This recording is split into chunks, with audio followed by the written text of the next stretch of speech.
All right, for the very first problem, we're going to be discussing what is the cost difference between Ferguson's proposal for 4 cases of ordering at a time versus Patrichowski's proposal for ordering 32 at a time. One of the most important factors that goes into anything that's related to logistics or supply chain in terms of inventory is always going to be cost. Cost efficiency is the way to make money, but also the way to save money. Alrighty, so for this one, we're going to be using the total annual cost formula, which is going to be the annual demand divided by the order quantity multiplied by the total annual ordering cost.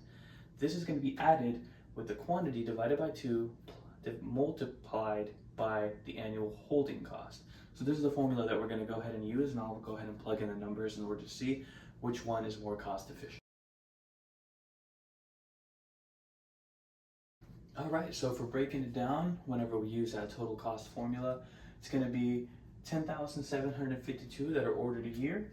Quantity, 15 multiplied by 4 cases, that get us 60. Cost to order is going to be $48. Cost to carry is 32%. The unit cost is $112. Whenever we put these numbers into this formula, that gets us the number of $9,676.80. Now, whenever we look at Petrowski's proposal, all numbers are going to remain constant in this one except for the number of the cases ordered, which affects our quantity. So instead of doing 15 multiplied by 4, we're going to be doing 15 multiplied by 32, which gives us the number of 480, which gets replaced right here and right here where the quantity was in the prior formula. Whenever we run this number, however, it gives us the exact same result of $9,676.80, which is net zero between the two. No difference.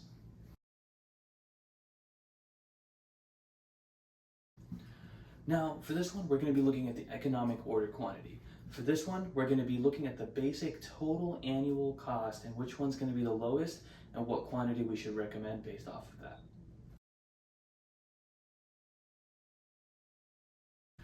All right, so for this one, we're going to be going ahead and taking the square root of 2 multiplied by the demand, multiplied by the ordering cost, divided by the holding cost multiplied by the unit cost. So once we go ahead and run this, we should be able to see the economic order quantity. Once we plug the numbers in that are given to us into the formula, we come to an answer of $6,082.26. Once the numbers given to us within the problem are plugged into the economic order quantity formula, we get an answer of about 169.71. However, since we can't do partial units, we go ahead and round that up to 170. Now whenever we take the total cost formula and we replace it with the 170 units that we received from the last problem, we go ahead, plug the numbers, and we receive a amount of $6,082.26. When compared to the original propositions from both individuals, that gave us the same number of $9,676.80, we have a savings of about $3,594.54 annually, which is already cutting costs and already improving the efficiency. On the topic of the economic order quantity, we want to be able to ensure that the cases are being bought in whole, as fractional cases cannot be bought. They're not fractional securities or stocks, right? So in this case, we're going to be going from the projected figure of 169.7, which we rounded up to 170 for the previous calculation. This time we're going to be rounding it down to the nearest whole case, which gives us 165. For the formula, all the numbers remain constant except the 165, which then gives us 6,084.85. Compared to the original number of 6,082.26, whenever we do this and then we divide it and then subtract it by 1, that gives us 0.0039. So we're looking at a total increase in cost of about 0.039%.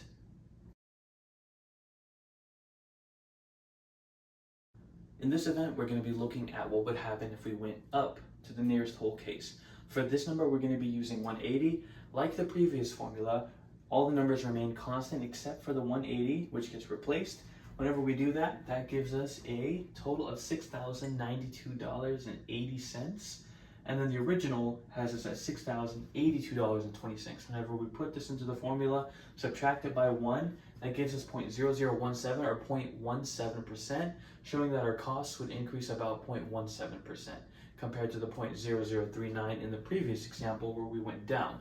In terms of robustness, this is defined as either way, whenever we go up or down a nearest whole case, the cost does not differ much. That is the definition of robustness in the example that we have provided here today. Discussion of the cost to place the order. What would the number need to be in order for the VP of sales to have the sales increase by 9.6%, for the financial comptroller to have their cost to carry reduced from 32 to 29.4%? Let's have a look. So for the goal of reducing corporate inventories by 8.9% and increasing sales by 9.6%, we're going to go ahead and use these formulas in order to go ahead and figure out what the amounts need to be. So we take the cases that we had come to as the optimal amount of 170 multiplied by 1 minus 0.89, which is that reduction that we are hoping to achieve. Once we get that, we get a target of 154.87. For the new demand, we're going to be looking at the 10,752 for demand that we started with, and due to the increase for the 9.6% in sales that we're hoping to achieve, we're going to do that multiplied by 1 plus 0.096. Once we do that, that figure comes out to 11,786.50. So now that we have those formulas figured out and the figures that we need, we're going to plug them into the EOQ formula.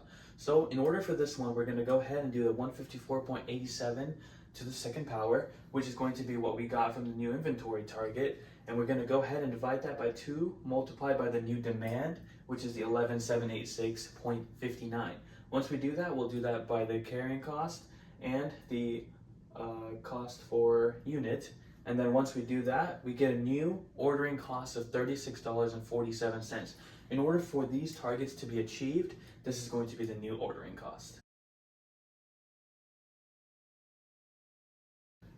So that concludes questions 1 through 4 for case number 1 of our class group project. I'm going to go ahead and pass it along to my teammate Freddie, who will go through questions 5 through 8 for the rest of the presentation. Oh, and go mean green.